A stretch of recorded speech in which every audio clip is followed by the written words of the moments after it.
Bonsoir à tout le monde, bienvenue ici pour cette soirée qui va commencer par une conférence et se poursuivre par une table ronde, un échange. Donc, peut-être pour donner le contexte, cette année, donc, le mouvement d'agriculture biodynamique, qui est un organisme de développement de l'agriculture biodynamique en France, une fédération d'associations, à son assemblée générale dans ces lieux cette année. L'Assemblée générale a lieu chaque année dans une région différente. Et on a pris l'occasion de cette Assemblée générale, en fait, pour faire une soirée ouverte, pour rencontrer, ou pour avoir une rencontre, voilà, avec toutes les personnes qui s'intéressent à la thématique de l'agriculture dans la région. Voilà, on a fait ça, pas chaque année, mais on a eu l'habitude régulièrement d'avoir un moment ouvert comme ça, de rencontre et d'échange. Voilà, les derniers trouvent des places. Et donc je remercie beaucoup Marc Dufumier d'être venu de Montpellier pour introduire, faire une conférence en fait d'ouverture pour cette soirée sur le thème de l'agroécologie. Donc l'idée, bien sûr, la biodynamie se considère comme une des branches, on pourrait dire, de l'agroécologie, qui comprend l'agriculture bio, enfin tout, on va en entendre parler par Marc Dufumier, comment lui conçoit l'agroécologie. En tout cas, c'est une agriculture qui veut travailler en respectant la terre et les êtres humains, on va dire, comme ça, et qui a vraiment ça comme objectif. Donc il y aura un premier cadre qui va être posé, et ensuite on pourra échanger avec 6 personnes que nous avons invitées pour partager des points de vue sur la situation plutôt régionale de l'agriculture, et avec cette question qui est peut-être un peu dans la tête de tout le monde en ce moment. Je crois que Marc Dufumier va la poser. Qu'est-ce qu'on attend pour y passer? Qu'est-ce qu'on attend pour faire un peu plus d'agroécologie partout? Si je dis ça, évidemment, tout de suite en tête, on a plein de questions. Est-ce qu'on avance ou on recule? On verra tout à l'heure. Enfin, on va voir tout de suite. Donc Marc Dufumier, il m'a demandé de ne pas dire grand-chose pour le présenter, donc je dirais qu'il est agronome quand même, et qu'il était longtemps professeur à AgroParisTech, et donc il a repris, avec un intermédiaire, M. Mazoyer, la chaire que certains connaissent peut-être par le nom célèbre de René Dumont, la chaire qu'avait René Dumont, en fait, c'était Grignon à l'époque, c'était l'agro de Paris, Grignon. Et bon, pour les jeunes, René Dumont, c'était le premier candidat écologiste voilà, au présidentiel. Ça ne rajeunit pas les anciens. 74, voilà. Voilà, donc je crois que tout le monde est à peu près installé. Il y a encore une place. Oui, non, celle-là, on la garde. Hubert Haute qui se joint à nous. Non, ben, on va essayer de trouver encore des places. Voilà, on va laisser les gens se glisser et puis on va commencer tout de suite et vous pouvez vous installer. Voilà, merci bien, un grand merci. Très bien, écoutez, merci, bonjour à toutes et à tous. Alors je pense que vous êtes déjà largement convaincus sur le bien fondé de l'agriculture biologique et de la biodynamie. Donc je vais passer assez vite sur certains aspects parce que vous êtes déjà convaincus, mais je vais vous présenter quand même un peu la conférence que je fais régulièrement devant le grand public, où très régulièrement, et vous êtes au courant, on vous dit oui, non mais il faut nourrir la planète, il faut augmenter les rendements, on ne pourra pas éviter l'agriculture industrielle, et ce genre de choses. Et on parlait un peu des objectifs donc, de l'agroécologie et autres. Mais je les rappelle, si vous me permettez tout de suite, à la condition que mon outil veuille bien marcher. C'est pas grave, je vais faire vite, si vous me permettez. Les objectifs, vous les connaissez, mais je dirais, il faut faire tout ça. C'est-à-dire, il faut nourrir correctement une population croissante. On est 8,2 milliards d'habitants. On sera peut-être autour de 10 milliards d'habitants en 2050. Donc l'idée que la demande en produits alimentaires va s'accroître à l'échelle planétaire est quand même une idée très juste. Alors on verra si c'est à nous de nourrir le tiers-monde, enfin les pays du Sud et tout ça, on va voir. Mais c'est l'argument souvent dit. De toute façon, il va y avoir une population qui reste croissante, pas tellement en France, mais dans des pays du Sud. Et donc il faudra quand même bien qu'on produise plus. Il faut une alimentation équilibrée, vous savez qu'il faut des protéines, des vitamines, des minéraux, des protéines bien sûr, des fibres, des antioxydants. Il faut que l'alimentation soit saine, donc pas de listériose, pas de salmonellose, pas d'escherichia coli, mais pas non plus d'antibiorésistance et pas non plus de perturbateurs endocriniens. Et vous savez que les jeunes qui sont exposés, enfin, déjà le fœtus déjà, la femme enceinte exposée à ça, et les jeunes en âge de croissance, c'est l'exposition régulière. Et c'est pas tant la dose que la régularité de l'exposition qui fait que ces jeunes ont près d'une espérance de vie en bonne santé d'une dizaine d'années inférieure aux gens de ma génération, moins que des cheveux blancs. Donc c'est des permolécules qui perturbent le fonctionnement de l'endocrine, la thyroïde en particulier, et cette perturbation-là, qui va se traduire sur plusieurs années par des cancers prématurés, cancer du sein, cancer de la prostate, des maladies neurodégénératives prématurées, Alzheimer, Parkinson. Donc, on va essayer d'éviter ça, si vous en êtes d'accord. Une alimentation saine, c'est aussi, donc je le disais, l'équilibre et autres. Une alimentation équilibrée, gustative, ça va de soi. Les revenus. Je vais plaider pour des formes d'agriculture qui sont à contre-courant complet de la spécialisation issue de notre agriculture industrielle. Et donc, prétendre qu'on va aller à contre-courant, il faut déjà bien connaître le courant, les erreurs du passé, et savoir pourquoi on les a fait. Et vous imaginez bien que inviter un grand nombre d'agriculteurs à pratiquer des formes d'agriculture qui seraient peut-être plus conformes à l'intérêt général, mais qui ne seraient pas conformes à leur intérêt privé, on n'y arrivera pas. Impérativement, il faut s'assurer du revenu des agriculteurs, y compris, il faudra qu'un jour les agriculteurs aient intérêt à pratiquer ces formes d'agriculture et qu'ils en aient les moyens. Et pour en avoir les moyens, encore faut-il qu'ils aient des revenus suffisants pour nourrir la famille, pour acheter les produits de première nécessité, pour investir dans leur ferme. Mais on oublie un peu tout ça, donc la question du revenu va évidemment impérativement se poser. Enrayer l'exode rural, évidemment c'est beaucoup plus grave dans les pays du Sud, où les Brésiliens qui désherbaient, qui étaient remplacés par des désherbants, se trouvent aujourd'hui dans la bidonville, sans emploi. Mais en France même, avec 7 à 8% de chômage, quand une ferme disparaît, c'est toujours du chômage en plus. C'est toujours du chômage en plus parce que, certes, le fils du fermier qui ne reprend pas la ferme des parents a trouvé mieux rémunéré et moins pénible, peut-être, c'est leur droit, parfaitement.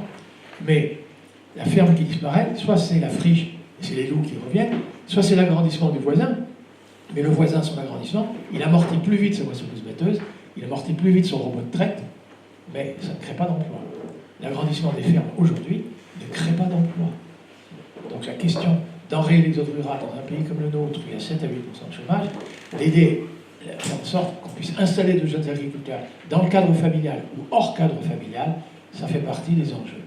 Sans dommage pour notre cadre de vie, ben, c'est pas d'algues vertes sur le littoral breton, hein, c'est pas d'atrazine dans notre robinet, c'est pas d'effondrement des pollinisateurs, ça vous êtes au courant. Et le durable, sans préjudice pour les générations d'après. C'est-à-dire, vous allez voir que je vais plaider pour quand dans un certain nombre de pays déficitaires, je parle beaucoup de pays qu'on qualifie du tiers-monde autrefois, qui n'ont pas leur souveraineté alimentaire, qui n'ont pas leur sécurité alimentaire, et quand il y a une guerre en Ukraine, quand les prix du blé montent, c'est la cata. Je vais plaider pour que là-bas, très vite, les gens puissent retrouver une plus grande autonomie alimentaire, et vous allez voir, pas en détruisant les forêts, hein, autrement. Donc, il faut trouver des solutions techniques, vous allez voir, il en a, donc il ne faut quand même pas complètement désespérer sur le plan technique, il faut être honnête, mais évidemment, il faudra qu'ils en aient les moyens. En tout cas, il y a urgence, et il ne faudrait pas que ce soit au détriment des générations d'après. Moi, quand je fais des études en agronomie, on disait la fertilité des sols. Il faut surtout maintenir la fertilité des sols. Je continue d'adhérer à cette idée. Il faut que les potentialités productives de nos sols soient conservées, même si dans plusieurs générations, il faudra produire autre chose. Mais il faut que les potentialités, la fertilité... Mais aujourd'hui, vous pouvez élargir le concept de fertilité à l'écosystème. Vous savez que le rendement du tournesol et du colza dans les grandes régions de culture, il est davantage menacé aujourd'hui par l'effondrement des pollinisateurs que par l'humus des sols.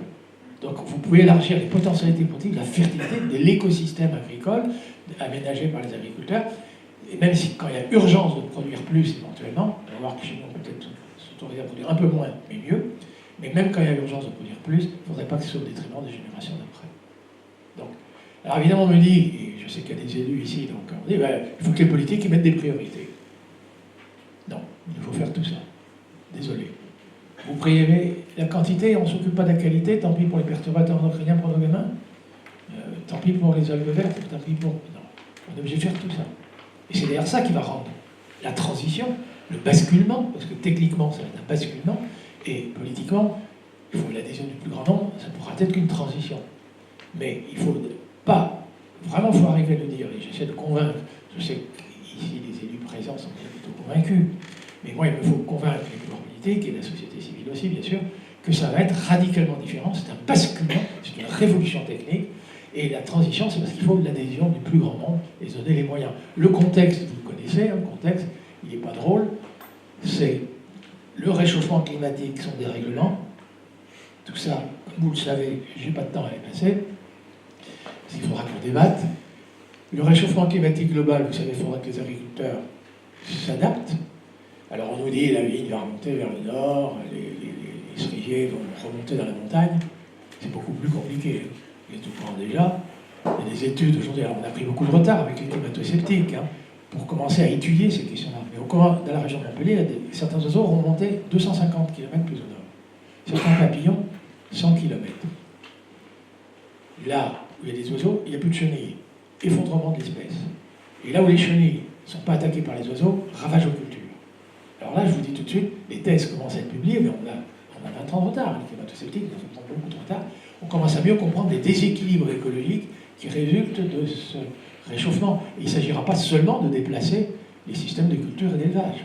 Ça va être d'autres combinaisons, d'autres interactions. Ça va être bigrement plus compliqué que de faire remonter la vigne vers le nord, même si elle va remonter vers le nord et les cerisiers vers le haut. Alors, le dérèglement climatique, vous êtes au courant, c'est l'intensité. Alors, c'est l'intensité surtout, mais la fréquence aussi, des accidents climatiques extrêmes, les inondations, les canicules, les sécheresses, les grêles, les gelées, donc même avec le réchauffement, les gelées, et plus fréquentes et plus intenses. Donc, des dégâts occasionnés aux cultures, et là vous l'avez compris. C'est la leçon, c'est de ne pas mettre tous ces œufs dans le même panier. Vieil adage paysan. Diversifier. C'est-à-dire que le courant, la seule solution pour l'avenir, c'est la diversification. La résilience des revenus, la résilience des écosystèmes. Parce que c'est pareil pour les écosystèmes, affectés par un accident climatique extrême, un écosystème diversifié retrouvera plus vite ses potentialités productives que s'il est fragilisé, du blé, pas de coquelicots, rien d'autre. Là, c'est hyper dangereux. Donc la résilience des revenus, c'est pas dépendre que d'une seule activité, mais de plusieurs, et de pouvoir, quand il y a un accident climatique extrême, avoir d'autres productions qui n'auront pas été autant affectées. Et la résilience des écosystèmes, c'est aussi un écosystème agricole, certes, mais diversifié.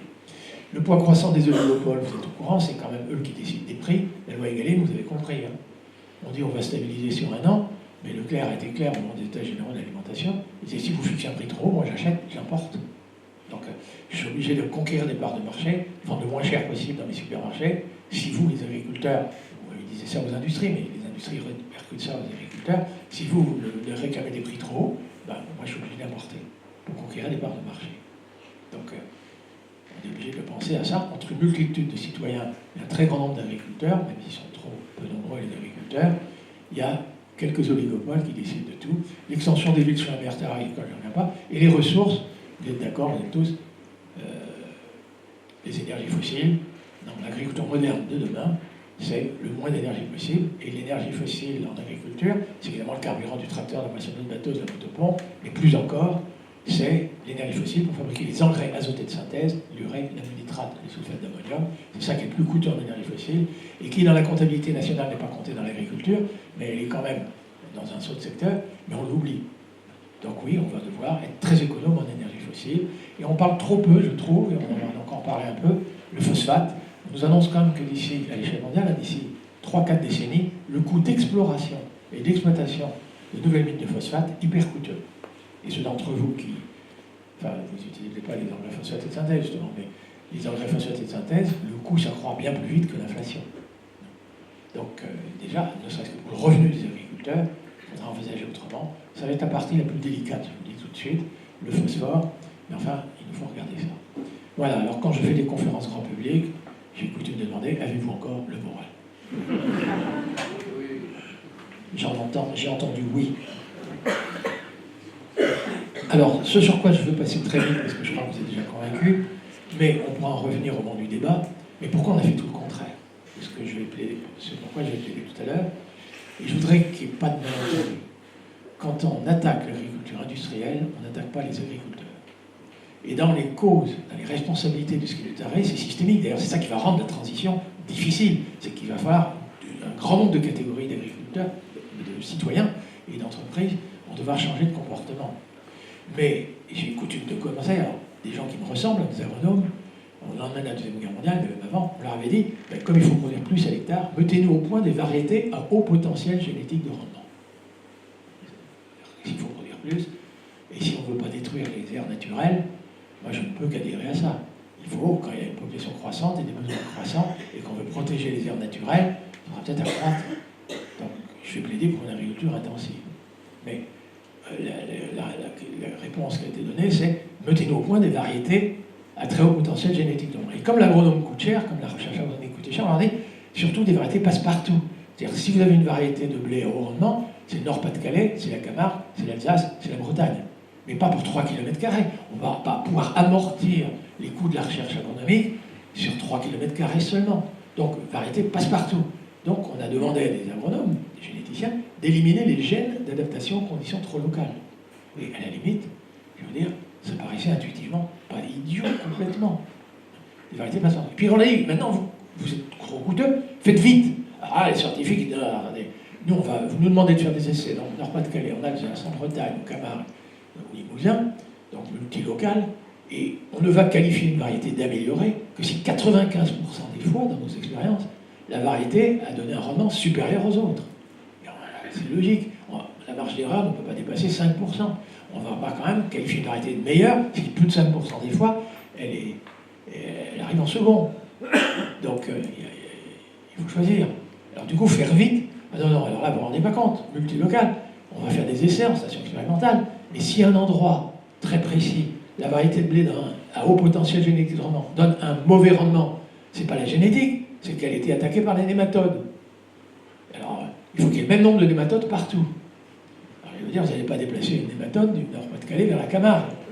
Donc, 0 nématode, nématicide. Pas attaqué plus par un insecte, insecticide, par un champignon, fongicide, par des rats, raticides, par des herbes adventices, herbicides. Et voilà quoi. La variété à haut potentiel génétique de rendement peut varier. D'ailleurs, pourquoi parler de variété quand c'est pas varié? Les sols inscrits au catalogue des semences, vous êtes au courant de tout ça, donc on ne va pas disserter plus longtemps. Mais un faible nombre de variétés, certes, qui ont des capacités génétiques très élevées, mais à la seule condition qu'on pratique une agriculture hautement chimisée, et avec tous les dégâts qu'on connaît aujourd'hui, les perturbateurs endocriniens, les antibiotiques qui sont dans la viande, et le développement des antibiorésistance. On a fait un peu la même chose en sélection animale. J'ai raconté là au repas à midi que mon professeur d'agronomie en 66, donc c'est des temps anciens, j'en conviens, mais nous enseignait, moi qui avais l'habitude de chercher le lait dans la bouteille, mes parents qui me disaient tu fais gaffe quand tu vas chez le commerce que le commerçant n'a pas coupé le lait en mettant de l'eau. Et lui, le professeur de technique, me disait très fier, on va couper à la source. C'est la génétique, les vaches vont produire beaucoup de lait, ce sera que de l'eau. Mais ça produira beaucoup de lait. Et du coup, en Bretagne aujourd'hui, pour vendre de la poudre de lait aux Chinois, on est obligé de déshydrater cette eau. Je ne suis pas sûr qu'on ait eu raison. Non mais à un moment, il faudra qu'on arrête. Mais juste pour vous dire quand même qu'il y avait des idées intuitivement justes, quoi. Et ça s'appelle le technocratisme. Après, aujourd'hui, évidemment, toutes ces choses-là étant dépassées, c'est des lobbies, on va bien devoir en discuter. Il y a des forces qui vont laisser nous faire croire que les bio, les libellules, ouais, vous oubliez le travail, voilà, il faut arrêter ça. Mais au départ, il y a quand même du technocratisme, donc il y aura beaucoup de comportements changés. Parce qu'intuitivement, tout ne paraissait pas complètement idiot. Voilà, et alors, évidemment, alors, vous savez aussi très bien, autant que moi, que s'il y a des gens qui ont encore faim et souffrent de malnutrition dans le monde aujourd'hui, ce n'est pas une question de manque de nourriture. Il y a excédent de nourriture dans le monde, pour nourrir correctement un habitant, il faut produire de l'ordre de 200 kg de céréales, ou son équivalent, pommes de terre, manioc, igname. La production mondiale est déjà de 330. Il y a 130 kg d'excédent de céréales ou d'équivalent céréales par rapport à ce qui serait nécessaire pour que tout le monde soit correctement nourri, y compris avec des protéines animales. Donc, c'est une partie de cette production végétale transformée en production animale. Mais pourquoi y a-t-il des gens qui ont faim? Parce qu'ils sont trop pauvres. Les gens qui fréquentent les restaurants du cœur en France, c'est pas que la France ne produirait pas assez de blé, ne produirait pas assez de poudre de lait, ne produirait pas assez d'œufs. Pas du tout. C'est qu'ils sont trop pauvres. On a beau avoir diminué le coût de la production, les prix sont moins chers, moins de parties. Il y a encore des gens qui ont faim. Mais alors le Brésilien, celui qui désherbait, qui a été remplacé par du désherbant, il ne peut même pas acheter le soja brésilien qui nourrit nos cochons. Je ne sais pas si vous le savez, nos cochons sont plus riches que les pauvres brésiliens. Alors on m'a dit qu'il ne fallait pas parler comme ça. Il faut dire non, nos usines d'aliments du bétail sont plus solvables que les Brésiliens au chômage. C'est la même chose. on parle bien de la même chose. C'est des écarts de revenus à l'échelle mondiale, et y compris dans chacun des pays, France compris, qui font qu'il y a des pauvres qui n'achètent pas une alimentation qui a été achetée par des riches. Les riches l'avaient mis dans le frigo, ils n'avaient même pas déballé la date de péremption est passée, ils ont mis la poubelle. Il y a des grandes surfaces qui achètent des tomates, tout n'était pas calibré, ils ont jeté la poubelle. Il y a des gens qui mangent peut-être trop de viande et trop d'animaux qui mangent de la viande pour échapper les pauvres parce que les animaux sont plus riches. Et puis vous avez aussi, ne l'oubliez pas, du maïs qui sert à produire de l'éthanol, de l'huile de colza qui sert à faire de l'agrodiesel. Il y a des alimentations qui n'achètent pas les pauvres, s'il faut donner à boire à nos voitures, à nos avions. Je suis désolé de dire ça, mais c'est quand même un fait. On en est là un peu. Et donc, et tout le monde n'est pas prêt à percevoir l'ampleur des choses qu'il faudra corriger. Et donc, mais on va quand même voir si on peut tout changer. Voilà. Mais donc, du coup, il faut produire au moindre coût monétaire. Et produire au moindre coût monétaire, on fait comme dans l'industrie. C'est pour ça que quand les gens, la presse parle d'agriculture conventionnelle, moi je dis non, dites plutôt agriculture industrielle. On s'est inspiré de l'industrie, remplacer les gens par des machines. Là, il y a quelqu'un qui désherbait, on met ça par du désherbant. Là où il y avait des gens qui fauchaient, on a remplacé ça par la moissonneuse batteuse.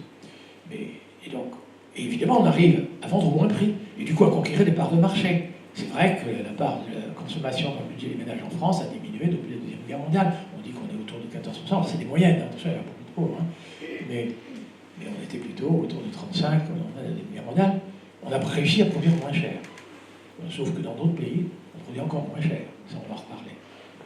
Mais en tout cas, les dégâts écologiques sont largement liés à ces deux choses-là.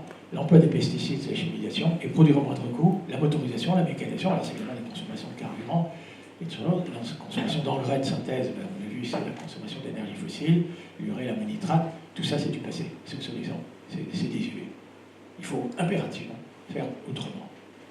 Voilà, je passe un peu vite là-dessus parce que je voudrais qu'on positive, si vous en êtes d'accord. Les labours, alors oui, les labours tamisés, c'est pas génial. L'érosion, c'est pas génial. L'irrigation, rien de là, les pommes de terre, ça retourne les nuages. Là, c'est dans le sud. Là, fermez vite les fenêtres de l'œuf.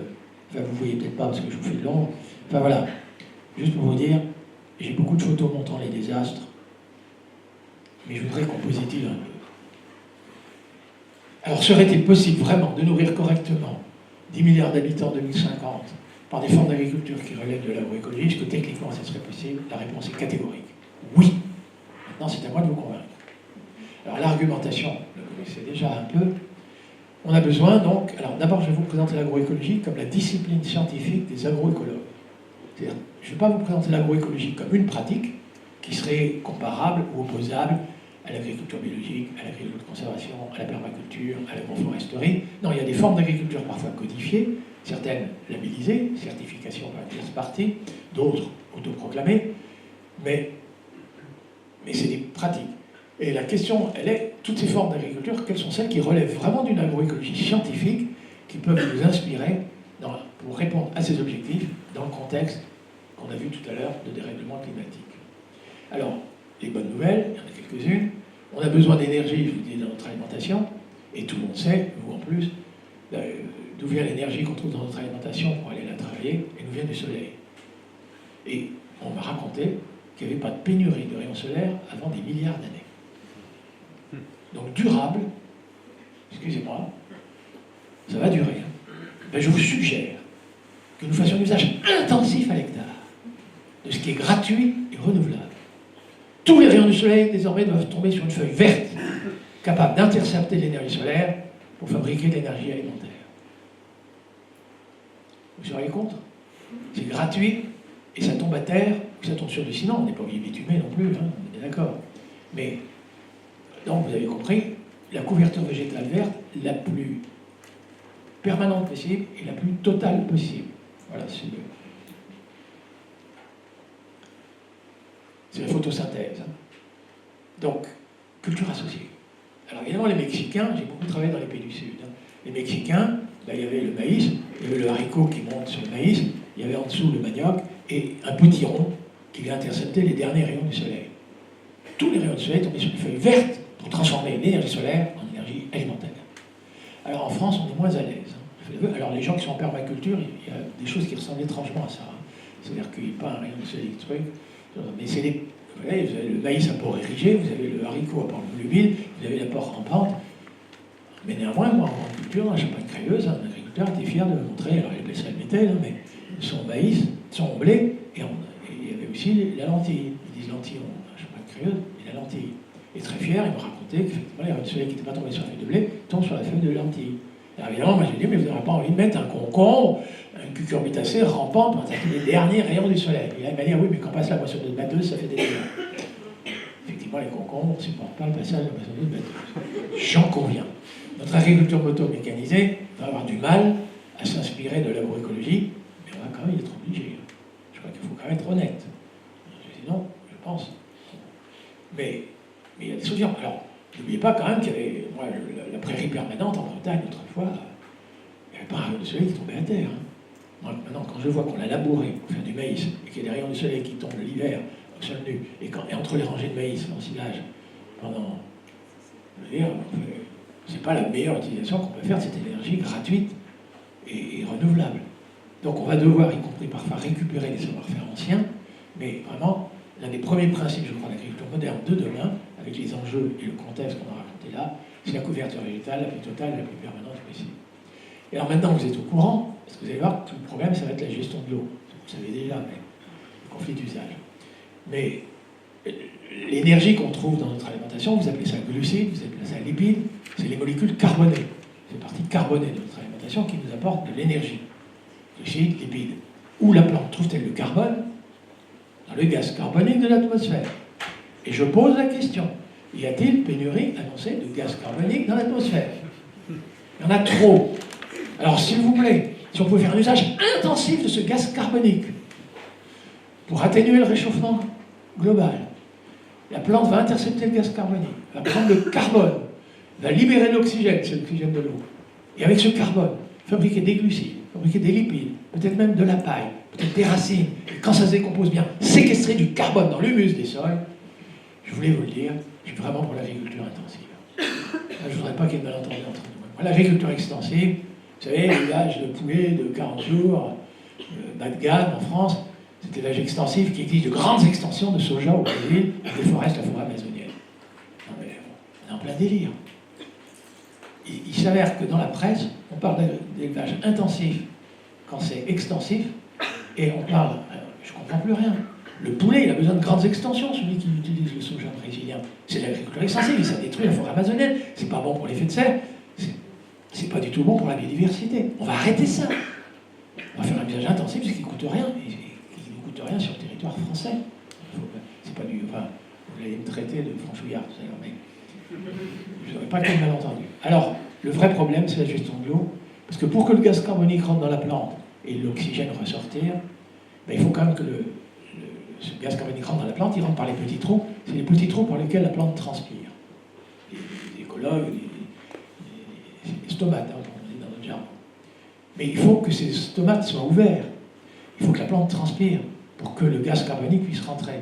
Mais la plante, vous savez, plus il fait chaud, plus il fait sec, plus il y a du vent, plus elle risque de se déshydrater. Sauf qu'elle a un avantage sur nous, elle peut momentanément arrêter de transpirer pour ne pas se déshydrater. Du coup, elle ferme les orifices par lesquels elle transpirait, mais elle ferme aussi les orifices par lesquels le gaz carbonique rentrait et l'oxygène ressortait. Vous l'avez vu? Il faut impérativement que la plante puisse transpirer le plus longtemps possible pour qu'elle puisse faire la photosynthèse le plus tendrement possible avec le maximum de gaz carbonique. Et là, il faut mettre de l'eau dans le sol. La plante, quand elle n'a pas d'eau à boire dans le sol, elle arrête de transpirer. Alors du coup, le maïs, j'ai pas de racisme anti-maïs, il ne faut pas qu'il y ait de malentendu. Hein. Surtout ici, je fais gaffe. Mais je ne voudrais pas qu'il y ait de malentendu. Mais on a intégré en Europe, enfin, je veux dire, une plante, finalement c'est une plante tropicale, c'est une plante amérindienne. Et moi, sur les tropiques, la saison chaude, c'est la saison des pluies. Et chez nous, la saison chaude, c'est la saison où il ne pleut pas. Ah oui, alors on va pas parler de l'Alaska, on va parler du sud-ouest. Et je veux dire, les beaux champs de maïs, là, les rayons du soleil tombent à terre, l'hiver, c'est pas très intéressant. Entre les rangées de maïs, avril-mai, encore. Et puis quand ça y est, enfin, les feuilles de maïs recouvrent la totalité du sol, ou presque, là c'est raté, ça sert à rien, parce que le gaz carbonique peut rentrer dans la plante, il n'y a pas assez d'eau à boire dans le sol, elle ne transpire plus, il n'y a plus de photosynthèse. Il y a du soleil, mais il n'y a plus de photosynthèse. Donc, on va peut-être devoir changer un peu les calendriers culturaux, peut-être un peu plus de plantes d'hiver, un peu moins de plantes d'été. Le maïs, vous savez, n'exige pas plus d'eau qu'un blé pour produire une tonne. Parfois, il exige même moins. Il exige au mauvais moment. Mais on n'était pas obligé de mettre du maïs en silage, en placement des prairies permanentes en Bretagne. Je veux dire, on n'était pas obligé. Alors, je sais pourquoi on l'a fait. C'était pour produire moins cher, conquérir des parts de marché, ce genre de choses. Je l'ai vite compris. Mais bon, il faut arrêter ça. Donc oui, on va devoir gérer l'eau. Et évidemment, la seule eau qui nous est donnée gratuitement, c'est l'eau de pluie. Parce que la bassine, ça coûte cher. Les infrastructures. La nappe phréatique, si elle descend, c'est pas génial. Et puis si les huîtres sont affectées là-bas, parce que l'eau douce n'arrive pas suffisamment, il y a des pertes de production qu'on avait un peu oubliées. Donc oui, non, c'est l'eau de pluie dont on va faire l'usage intensif à l'hectare. Sauf que cette eau nous est offerte de façon chaotique. Les pluies, les inondations, les sécheresses, les canicules. Mais je ne veux plus voir un seul filet d'eau ruisseler. Oui, on va mettre des haies pour empêcher. On va mettre une couverture végétale qui fait que la vitesse de l'eau ne va pas circuler rapidement. Voilà, on va arrêter l'eau pour que tout s'infiltre et soit mis en réserve pour qu'au mois d'août, quand même, la plante, même quand elle ne pleut pas, ait encore de l'eau à boire dans le sol, puisse transpirer et donc pratiquer la photosynthèse. Je ne comprends pas qu'on ait oublié ça, hein. C'est des cours de BABA de biologie, je suis désolé. Ah oui, j'avais oublié de dire, je suis le donneur de leçons, l'agroécologue qui donne des leçons. Mais on a oublié ça, quoi. Il y en a un peu marre. Oui, il nous faut faire l'usage intensif de l'eau de pluie, tout doit s'infiltrer, on va empêcher le ruissellement. On va remettre des haies là où on en a retiré, ça va faire partie des cahiers des charges de l'agriculture moderne de demain. Il faut que le sol soit poreux. Et moi, on m'enseignait le labour.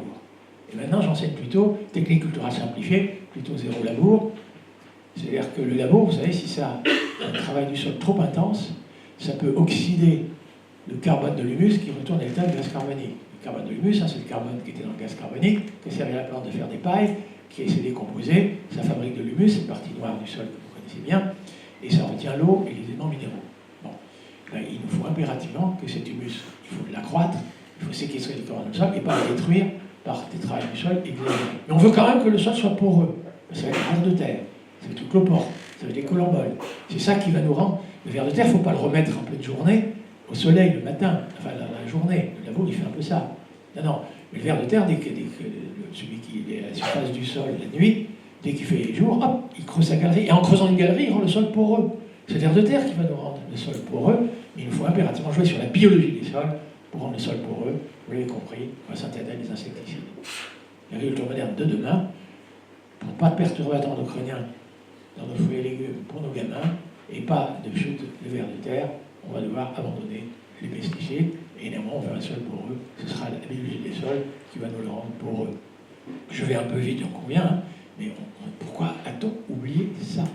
Et maintenant on veut que l'eau qui s'est infiltrée reste à hauteur des racines au maximum, parce que c'est comme ça que le maïs ou que la plante aura quand même à boire en retenant l'eau. Alors c'est l'argile et l'humus qui retient l'eau. On ne peut pas enrichir un sol en argile, un sol sableux restera un sol sableux. Mais on peut enrichir le sol en humus. L'humus, c'est 50% de carbone. C'est le carbone du gaz carbonique qui a été intercepté par la plante, photosynthèse, pour fabriquer de la paille. Les champignons, les vers de terre, les bactéries décomposent ça, fabriquent de l'humus et séquestrent du carbone dans les sols. C'est ça qui va retenir l'eau. Bah, tant mieux, allons-y. Enrichissons le sol en matière organique. Ça va être la photosynthèse qui va nous permettre. Sauf que, certains vous diront, si après récolte il y a un manque d'azote, parce que l'humus c'est 50% de carbone, c'est 5-6% d'azote. Mais s'il y a un manque d'azote, eh bien, les micro-organismes ne font pas leur boulot. Et du coup, le carbone retourne à l'état de gaz carbonique. Donc oui, on a besoin d'azote en agriculture. Pas seulement pour aider les micro-organismes à fabriquer de l'humus, avec un bon dosage de l'azote, mais l'azote, c'est le constituant essentiel des protéines. Tous les jours, alimentation équilibrée, je vous disais, calories, protéines. C'est des molécules azotées. Et où les plantes trouvent-elles de l'azote pour nous fournir des protéines? Dans l'air que vous respirez, vous et moi. Quel pourcentage? 79%. Combien c'était il y a 4 siècles? 79%. Combien ce sera dans 4 siècles? 79%. Le cycle de l'azote. Je vous suggère, puisque c'est gratuit et renouvelable, qu'on fasse un usage intensif de l'azote de l'air, qui devient gratuit et renouvelable. Vous voyez que je suis pour l'agriculture intensive, hein, de vrai. On va faire l'usage intensif, ce qui ne coûte rien. Renouvelable. Alors, le vrai problème, tous les biologistes vous diront, oui, mais rajouter de l'azote sur une molécule carbonée et fabriquer une protéine, c'est coûteux en énergie. Et c'est vrai, c'est très juste. Et il y a bien 2 méthodes pratiquées en France et dans le monde. Il y en a une, pour que le blé soit riche en protéines, pour qu'il soit facilement panifiable, alors attention au gluten quand même, pour qu'il soit panifiable et qu'il soit riche en protéines, on va lui apporter des engrais azotés de synthèse. Fabriqués avec quoi? De l'énergie fossile. L'énergie fossile, c'est du gaz naturel. Et je vous dis russe pour vous faire peur. Mais il ne fallait pas attendre la guerre en Ukraine pour comprendre qu'il nous fallait développer partout dans le monde une agriculture indépendante de l'énergie fossile, la moins coûteuse en énergie fossile. Et comme il y a une alternative que tous les paysans du monde entier connaissent, la légumineuse, le trèfle, la luzerne, le sainfoin, le lotier pour vos ruminants. Mais c'est aussi le pois fourragé, c'est le lupin, ça peut être le soja, j'en conviens, mais ça peut être aussi la févrole pour les poulets, les cochons. Et puis pour nous, tout le monde l'a dit, moins de cancer du côlon avec des fèves, des pois-chiches, des haricots. Alors, on n'est pas sans solution, il y a des protéines, et là c'est bien l'énergie solaire, puisque c'est un microbe qui s'incruste dans la racine de la plante, de la légumineuse, qui se goinfre des glucides photosynthétisés donc, avec le gaz carbonique et l'énergie solaire, se goinfrent de ces glucides, ils prolifèrent avec ça, et ils prennent l'azote de l'air, fabriquent les premières briques, on a dit acides aminés dans notre jargon, les premières briques des protéines, et refilent ça à la légumineuse dont elle avait tiré l'énergie. Ben voilà. Donc je vous suggère, c'est pas compliqué, hein. En France, puisque nous sommes déficitaires, alors ça varie, les chiffres, j'en conviens, mais on est plutôt, l'Europe des 27, c'est encore pire, hein, c'est presque les 3/4 dépendance des protéines végétales. Nous en France, le cassoulet et le cassanodari, je vois haricot tarbel, je dis origine France. Je vois pas, je traduis origine Argentine. J'ai rien contre les Argentins, j'ai toujours été bien accueilli en Argentine. Mais faut-il vraiment que dans le cassoulet, l'haricot soit argentin? Je ne suis pas complètement sûr. Mais alors pour les cochons, pour les volailles, alors là, je vais dire, c'est le soja, et puis pour les ruminants, même, du tourteau de soja pour nos ruminants. Je ne comprends pas très bien. Pourquoi, en France, on va aller chercher de l'azote brésilien, on va l'importer par bateau, sous la forme de soja, graines et tourteaux de soja, pour donner à des animaux en Bretagne, cochons comme ruminants, y compris pas élevés sur la paille, les cochons, donc c'est pas du fumier. Quand ça urine, l'azote, ça fait de très belles algues vertes sur le littoral breton. Mais aller chercher de l'azote au Brésil, etc., pour faire des algues vertes, n'appelez pas ça circuit court. Et quand je pense que dans le bassin parisien, il n'y a plus d'élevage, même plus l'azote de l'urine, et quand même plus l'azote de l'urine, on va mettre l'azote de l'urée, fabriqué avec du gaz naturel russe, on a tout faux. Mais qui dit ça? Il y a urgence maintenant qu'on le dise, et qu'on le dise clairement, et avec compris. Parce que si vous avez... Moi j'accepte qu'on essaie de me rétorquer, mes arguments ne sont pas scientifiques. Hein. Mais tout le monde dit, enfin tous les scientifiques vous disent ce que je raconte, vous pouvez vérifier. Donc oui, moi je vous suggérerais, si vous en êtes d'accord, que sur le territoire français, pour nourrir des Français et des Françaises, on cultive des légumineuses françaises qui sont sur l'azote de l'air français. Voilà. Oui, j'ai entendu. Le franchouillard que Zemmour, Marc Dufumier. Non mais, c'est insupportable. C'est solidaire ce que je vous raconte. C'est solidaire. Si nous ne mangeons pas le soja, si nos cochons ne mangent pas le soja brésilien, le soja pourra nourrir des Brésiliens. Mais laissez les Brésiliens manger leur soja. Ne donnez pas à nos cochons. Et si nous, on libère quelques terres, 1,8 million d'hectares, mais de céréales, et au lieu de faire du blé qu'on va exporter au Sénégal, pour que les gens qui produisent de l'huile et du sorgho, qui travaillent encore à la main, en concurrence avec nos moissonneuses batteuses, pour qu'ils tombent en faillite, pour qu'ils rejoignent les bidonvilles, pour qu'ils ne puissent pas épargner.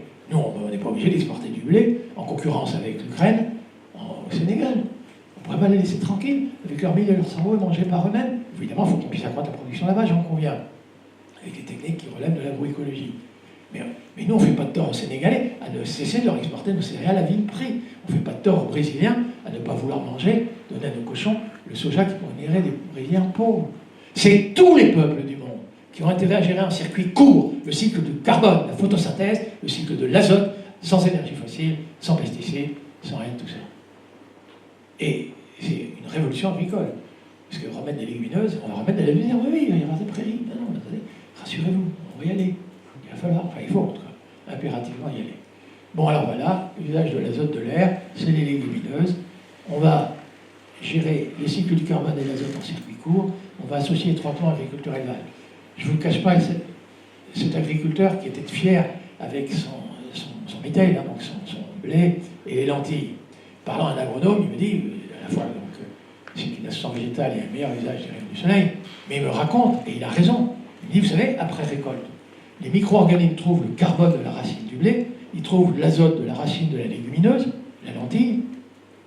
Il y a bon dosage carbone-azote, ça fabrique de l'humus sans même qu'on en mette du fumier. Il a raison. On peut produire de l'humus sans mettre du fumier. Et je vous assure que pour moi, j'ai trouvé ça injurieux, moi, un grand défenseur du fumier. Pour des raisons objectives. Hein. C'est le carbone de la paille et l'azote de l'urine. Hein. Ne dites pas comme mes étudiants que j'ai perdu, que je suis tombé dans la naissance. Non mais, insupportable. Non mais, il faut rester scientifique. On va gérer le cycle du carbone, le cycle d'azote en circuit court, en faisant un usage intensif, ce qui ne coûte rien. Le plus délicat, c'est l'eau, parce que la photosynthèse, et c'est l'énergie, c'est les légumineuses. Et retrouver notre souveraineté protéinique, c'est pas franchouillard du tout, c'est solidaire. Solidaire avec les Sénégalais, solidaire avec les Brésiliens. Je travaille beaucoup dans ces deux pays. Enfin, je travaille beaucoup dans ces deux pays, je travaille encore un peu au Brésil. Alors, par contre, il faut aller un peu plus loin. Les limites planétaires, oui. Les limites planétaires. Jusqu'à présent, je vous dis les limites planétaires. Mais non. La rayon du Soleil, des milliards d'années. Le gaz carbonique, pléthore. L'air, il y en a encore. L'air va retourner un jour à l'air, même l'azote de notre urine, un jour, va retourner dans l'azote de l'air. On connaît le cycle de l'azote. Donc, jusqu'à présent, je n'ai même pas été obligé de mentionner les limites planétaires. Par contre, pour les éléments minéraux, là, c'est autre chose. Et c'est plus délicat. Plus on en prend dans le sol, plus il faut envisager éventuellement d'en remettre. Et là, il faut trouver des solutions. Alors, le calcaire, les falaises calcaires, il y en a pour des millénaires. Le potassium, les experts ne sont pas inquiets. Et le phosphore, je vous l'ai déjà dit, grande inquiétude dans les 4-5 décennies qui viennent. Et puis le phosphate, vous savez, qui est écoulé avec nos urines, etc., ça va au fond de l'océan. Hein. Et je sais qu'il y a des gens qui quand même sont en train de s'interroger si un jour on ne pourra pas le récupérer du fond des océans. Moi, je pense qu'il y en a encore pour quelques générations. Mais, en tout cas, il nous faut, effectivement, être très économe en phosphore, comme pour tout le reste. C'est-à-dire qu'il ne faut pas que ça fertilise les algues vertes, les effluents d'élevage. Ben, on met les animaux sur la paille, hop, c'est du fumier, et on remet tout, azote, phosphore, dans la terre. Économie circulaire de dernière minute.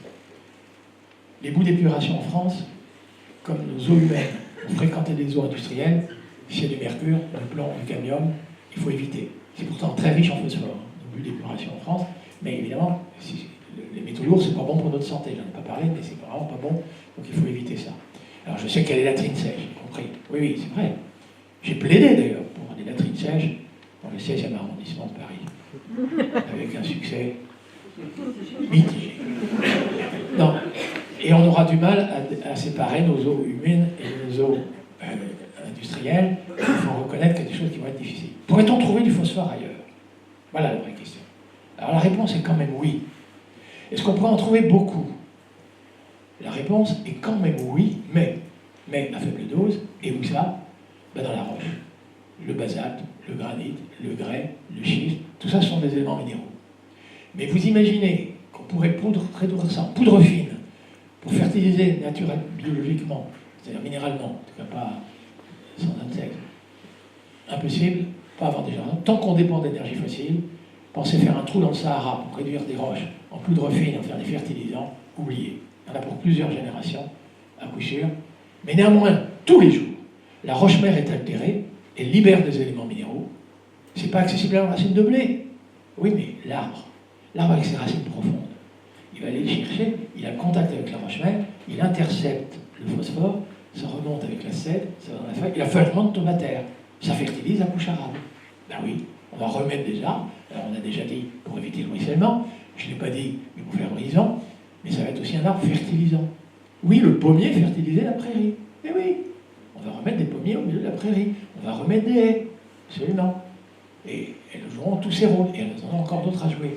Mais le arbre peut jouer un rôle fertilisant. Et puis alors, si vous avez des champignons, comme le champignon mycorhizien, qui s'incrusent dans la racine de l'arbre, ils se goinfrent des glucides photosynthétisés, donc origine solaire, hein, de nouveau, ils se goinfrent des glucides photosynthétisés par la plante, et avec cette énergie, ils développent un mycélium qui va encore plus chercher les éléments minéraux quand la roche-mère est altérée, quand le basalte est altéré, et même, alors 80% des plantes annuelles accueillent des champignons mycorhiziens qui s'incrusent dans la racine, et les champignons mycorhiziens créent un filament, hein, donc l'if, le mycélium, hein, très fin, et même ces champignons mycorhiziens sont capables d'aller intercepter les éléments minéraux qui étaient autrefois dans la roche-mère, qui sont aujourd'hui dans la couche arabe, sont coincés dans les argiles, dans les sites internes de l'argile, entre les feuillets d'argile.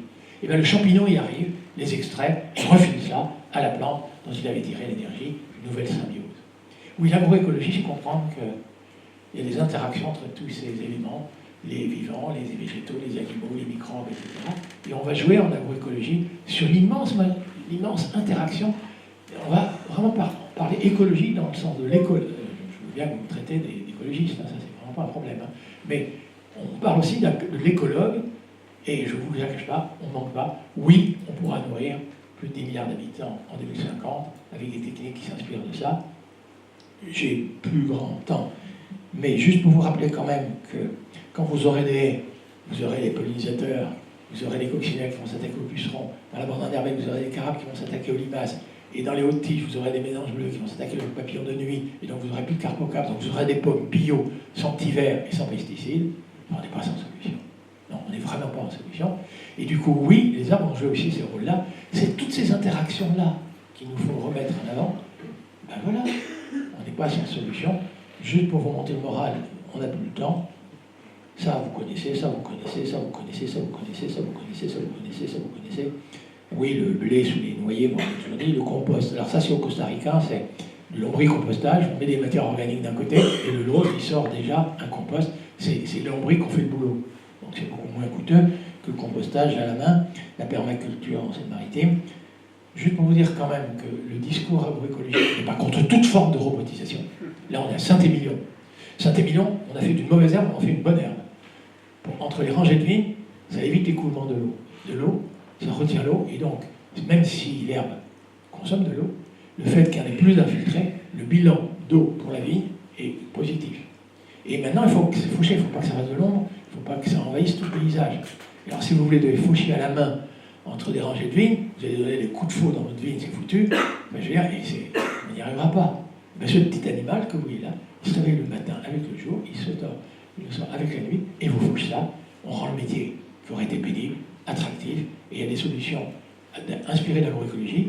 Donc il n'y a aucun dogme contre la motorisation, il n'y a aucun dogme contre la mécanisation, mais la vraie question, c'est est-ce qu'on mécanise, est-ce qu'on motorise pour remplacer des gens et les mettre au chômage, ou est-ce qu'on met la mécanique pour rendre le métier plus attractif et moins pénible? Ben voilà, on ne manque pas de raisonnement pour avoir des fonds d'agriculture hyper modernes. Et puis voilà, alors les canards, je suis quand même obligé de vous parler de ça. Quand j'étais jeune agronome formaté, on m'envoie à Madagascar enseigner la riziculture améliorée. La variété au potentiel génétique de rendement dont je parlais tout à l'heure. Mais concurrencée par l'abondantise, il fallait que j'enseigne l'herbicide. Sélectionné aux Philippines, arrivé à Madagascar, elle était sensible à un champignon, la périculariose, j'enseignais le fongicide. Puis un insecte qui transmet un virus, donc je savais ce qu'était une variété améliorée, je savais ce qu'était une variété au potentiel génétique de rendement, mais il fallait que j'enseigne tous ces produits en cible. Et je savais ce qui était bien, la variété améliorée, je savais ce qui était mal, la mauvaise herbe. J'étais proche de Dieu. Et ces femmes m'ont dit que j'étais nul. Et dès que j'ai mis les pieds dans la rizière, j'ai vu qu'il y avait des poissons entre mes orteils, ça chatouille. Et puis évidemment, j'ai vu que dans la rizière, il y avait des canards, il y avait des poissons, il y avait des grenouilles, il y avait des escargots. Elles ne m'ont pas raconté ces femmes qui avaient dit ça. Elles n'ont jamais prononcé le mot d'agroécologie. C'est elles qui m'ont initié à l'agroécologie et qui m'ont dit mais notre objet de travail, ce n'est pas le riz, nous, c'est la rizière. Et la rizière, c'est un écosystème. Vous n'en soupçonnez pas la complexité. Et il faut étudier le fonctionnement de la rizière. À partir de maintenant, on va travailler sur les fonctionnements de toutes ces interactions entre les végétaux, les animaux, les micro-organismes, entre les domestiques et les sauvages, entre tout ça. Mais c'est toutes ces interactions-là, les symbioses ou les éventuelles concurrences, mais c'est tout ça qu'il nous faut aujourd'hui étudier. L'agroécologie scientifique, ça doit faire ça au service des agriculteurs. Et en même temps, je ne suis pas en train d'opposer l'attitude scientifique donneur de leçons, bien que je sache faire, donner des leçons. On va aussi devoir récupérer des pratiques paysannes qui ont peut-être été véhiculées par des discours ésotériques. Et du coup, oui, je pense qu'il nous faut être très respectueux des pratiques paysannes qui n'avaient pas les statistiques. Vous savez, il fut une époque où le disque dur, c'était pas ça, c'était là. Et du coup, d'une génération à l'autre, la mémoire se transmettait éventuellement par des dictons, par des soufflages. Donc, attention, aucun mépris, s'il vous plaît. On va être respectueux, et éventuellement, moi, quand parfois, je ne vous cache pas, c'est le cas de certains en biodynamique, avec un discours ésotérique, des fois je m'interroge. Eh bien, je me dois, en tant que scientifique, si la pratique perdure depuis un certain temps, je me dois, comme scientifique, maintenant je suis à la retraite, donc je dis, mes copains, ont l'obligation d'étudier, mais il nous faut avoir une démarche scientifique, y compris quand des pratiques vous apparaissent véhiculées par des discours ésotériques. Voilà, et puis je vais arrêter là, juste quand même pour vous donner de l'espoir. Le rendement du mil et du sorgho au Sénégal, on est dans des régions où il fait faim. Regardez, le rendement il va être supérieur à la frondaison de l'arbre. Vous voulez une muraille verte et lutter contre la désertification du Sahara. Là, la différence de rendement, elle va être de 0 à une récolte. Et puis, il arrive qu'on puisse produire sous forêt. Cet arbre, il a suivi mon cours parfaitement. Il fait exactement tout ce que j'ai dit. Il développe ses feuilles en saison sèche, photosynthèse, avec l'eau de la profondeur. On est dans un semi-aride et des sols sableux, n'empêche que les pluies sont violentes, la nappe phréatique remonte.